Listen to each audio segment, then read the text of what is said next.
দীর্ঘ ১৭ বছর পর তারেক রহমানের স্বদেশ প্রত্যাবর্তনকে ঘিরে এই মুহূর্তে পল্টনের যে কেন্দ্রীয় কার্যালয় বিএনপির কেন্দ্রীয় কার্যালয় থেকে ছাত্র দলের আয়োজনে এই মুহূর্তে আমরা দেখতে পাচ্ছি যে তারেক রহমানের প্রতীকী মুখোশ পরে এই মুহূর্তে একটি স্বাগত মিছিল অনুষ্ঠিত হচ্ছে, তেমনটি কিন্তু আমরা দেখতে পাচ্ছি। এবং এই যে মিছিলে যারা অংশ নিয়েছেন ছাত্র দলের পক্ষ থেকে, তারা আমরা দেখতে পাচ্ছি যে তারেক রহমানের যে মুখোশ, প্রতীকী মুখোশ, সবাই কিন্তু তারেক রহমানের প্রতীকী মুখোশ পরেছেন, তেমনটি কিন্তু আমরা দেখতে পাচ্ছি। এবং এই মিছিলটি কিছুক্ষণ আগেই বিএনপির পল্টনের যে কেন্দ্রীয় কার্যালয় রয়েছে, সেই কেন্দ্রীয় কার্যালয়ের সামনে থেকে শুরু হয়েছে। এই মুহূর্তে কেন্দ্রীয় কার্যালয় থেকে সামনে থেকে শুরু হয়ে এটি এই মুহূর্তে কাকরাইল মোড়ের দিকে এগিয়ে যাচ্ছে, তেমনটি কিন্তু আমরা দেখতে পাচ্ছি। এবং এর আগে আমরা দেখেছি মূলত বিএনপি যে ভারপ্রাপ্ত চেয়ারম্যান তারেক রহমান, তার আগমনকে কেন্দ্র করে বিএনপি সহ বিএনপির যে অঙ্গ সংগঠনগুলো রয়েছে, সে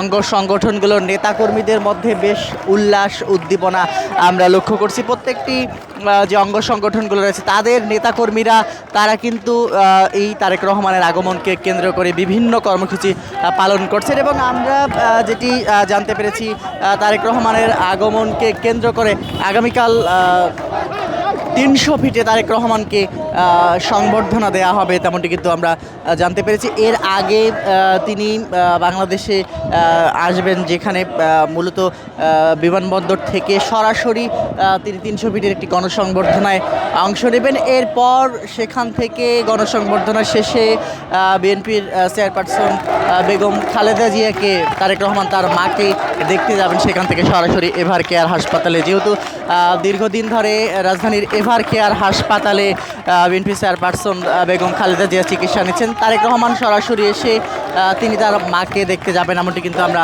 জানতে পেরেছি। এই মুহূর্তে আমরা যেটি আপনাদেরকে দেখাচ্ছিলাম এবং আপনারা যেটি দেখতে পাচ্ছেন, তারেক রহমানের আগমনকে কেন্দ্র করে এই মুহূর্তে একটি স্বাগত মিছিল হচ্ছে পল্টনের থেকে। এই স্বাগত মিছিলটি শুরু হয়েছে পল্টন থেকে এবং এই স্বাগত মিছিলটি এই মুহূর্তে রমনা পার্কের দিকে এগিয়ে যাচ্ছে, তেমনটি কিন্তু আমরা দেখতে পাচ্ছি।